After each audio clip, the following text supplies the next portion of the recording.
he's just a blur. Yeah, I mean, he's got great speed, don't get me wrong, but it's deceptive. He's deceptively fast. I think what happens and what makes him so successful is that when he gets that ball and he's able to make a move on a guy, and once he breaks into the clear and he puts on the afterburners, I think he's got. Not sure what term I want to use this, but basically he lulls you into thinking that he's not going to do much, and then once he gets by you, forget about it. It's history. And you saw on that play where Ramczyk made a perfect block, and he got into the second level. And once he broke into that secondary and got past those linebackers, it was over with. So he's just got the ability to create, so to speak. It's almost like it reminds me of a point guard in the NBA where you say, a point guard can create his shot.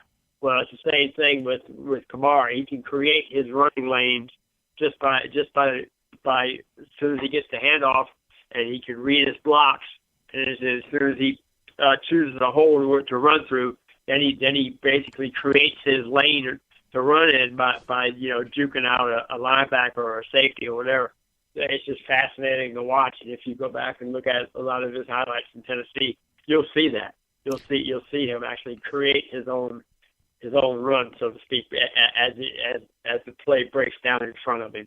So that's what I like about him. He's just going to be a phenomenal player in the Saints offense, and you've seen it. I mean, and we've only seen little slivers of it. So I mean, I can't wait to see what they do against him, break him out in that first game of the season opener against Minnesota. And look, Minnesota's got some dynamic linebackers. I know we're getting ahead of ourselves, and I need to save this for our show in 2 weeks. But man, Minnesota's probably got the best two linebackers in the NFL as a tandem with Carr and I can't even think of the other kid's name off the top of my head, but they're dynamic. I mean, they're just Kendricks, Eric Kendricks and Carr are maybe pound for pound the two best linebackers in the NFL on the same team. I mean, they're just phenomenal, and that's going to be a true test for the Saints offense in that game. But that's what I see at Kamara, just a phenomenal talent, and the Saints. We were all talking about. I remember on draft night we thought, or the second day of the draft, we all thought to ourselves, what was that about? Why did they? I said a lot of us thought they wasted that pick. Well, hindsight's 20/20. Now we look at it, 4 months removed, and we're thinking, man, what a great move that was. Right. So it goes to show you. Well, you and Anzalone, same thing. Because if you recall, right after the draft, I was one of the ones who came out hard against the Anzalone pick because I just thought it was a wasted pick. And man, did he prove me wrong right off the bat. So, look, credit the Saints front office, credit the scouts, credit all of it. Because right now, you consider Ramczyk, and if Lattimore can stay healthy, man, I mean, just think about the first 4 or 5 picks, pick for pick, just solid every time, man. I mean, you're talking about this could be potentially, I don't want to get ahead of ourselves, because when you throw in the Muhammad kid and throw in the Hendrickson kid, who we really haven't seen much of yet, I mean, this might go down, and I don't want to get, again, because I've already been hammered today for hyping the Saints too much, of all things, because I'm usually the negative. People think I'm negative against the Saints, and I got accused of hyping them up today. So, so I don't want this to sound like hyperbole or hype, but look, this might be the best Saints draft class at least since 1986, when you had Pat Swelling and Jim Dombrowski and the Dalton Hilliard and all those guys in that draft. So it's just turning out. It's so far it's shaping up to be a phenomenal draft. And look, if there was ever a year that the Saints needed to hit on a draft and get an infusion of young talent in here, this was the year to do it. So, well, let me ask you this, Barry. 2006 with Reggie Bush and those guys, Marcus Colston. That was good. Well, it definitely would be qualified as the best one since then. But to me, the two best drafts in team history were 1981 with Bum Phillips when he got Ricky Jackson, obviously, and George Rogers and Russell Gary, and Frank Warren. I mean, I can list half of the 1980 Saints team that Bum Phillips got in that 81 draft. Hobie Brenner, John Todd. I mean, literally, you got half the team in that one draft. And then the 86 draft was Morris' first draft, as I said, with Swilling and Hilliard and all those guys. But it's definitely the best one since 06, easily. It's probably better than the 106 right now, if these guys pan out. And then, like I said, if it's as good as I think it will be, if Muhammad winds up making a team and winds up contributing, and the Hendrickson kid does something, to go along with what we already have seen from the other guys, man, that could be this 2017 draft class could be one of the phenomenal draft classes in Saints history. Well, good. I think they have done, in my opinion, it's been pleasant surprise to see some of these guys contribute the way they're contributing, because I think when we look back on the season after the season, we're going to see these rookies really be impact players for the New Orleans Saints. Rim, how did you feel about the defense, man? What did you see in the Saints defense that just from an observation point, you would say, man, those guys were doing what? Intensity, man. They were flying after the ball. They were playing with a lot of aggression. There was a lot of teamwork. I saw a lot of communication. It was one of the better defenses I've seen for us in a while. And I would say this also, man. This guy, he's got some special kind of program. I forget which one it is. He probably won't make the squad, but even he was very impressive to me. Drew Hill, Sugar Hill, what was his name? Big Hill. Big Hill, yeah. I was being stupid.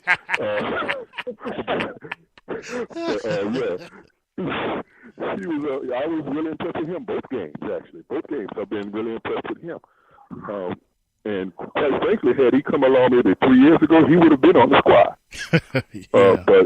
But I was really, really glad to see that intensity, man. That's something, that fire, that's something that's been missing, not just from the defense, but from the Saints organization for a few years now. When they get on the field, you can tell that they're really putting their effort out, really grinding. And that was something I saw definitely from the defense this game. Yeah, and you notice how fast they were playing to the ball, man. And, I like the fact that Dennis Allen. Playing to the whistle. That's right. And Dennis Allen was really bringing some heat, Barry. And I was kind of surprised.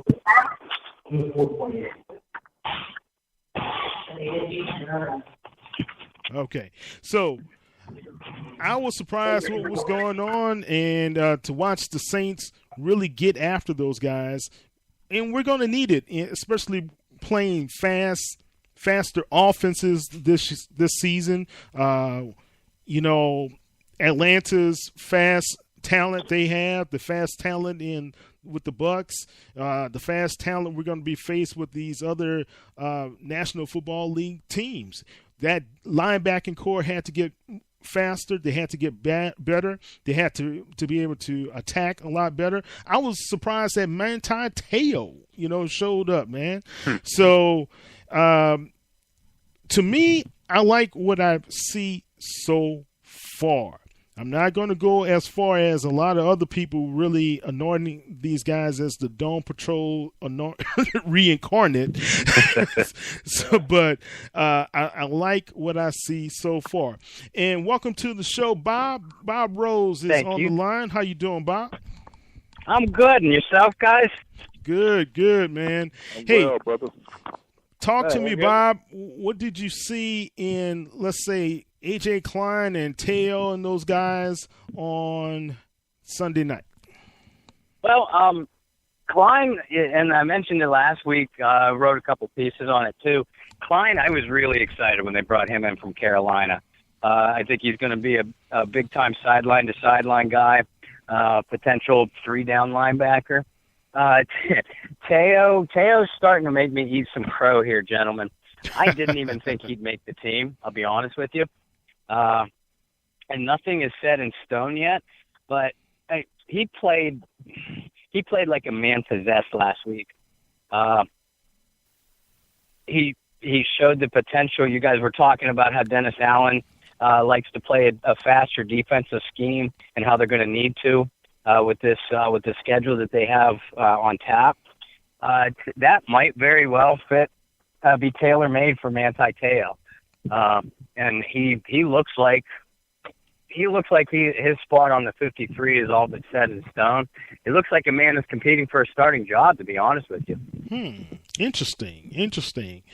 Starting job at linebacker, and you see how those guys are actually battling it out. You got Robertson still there. You have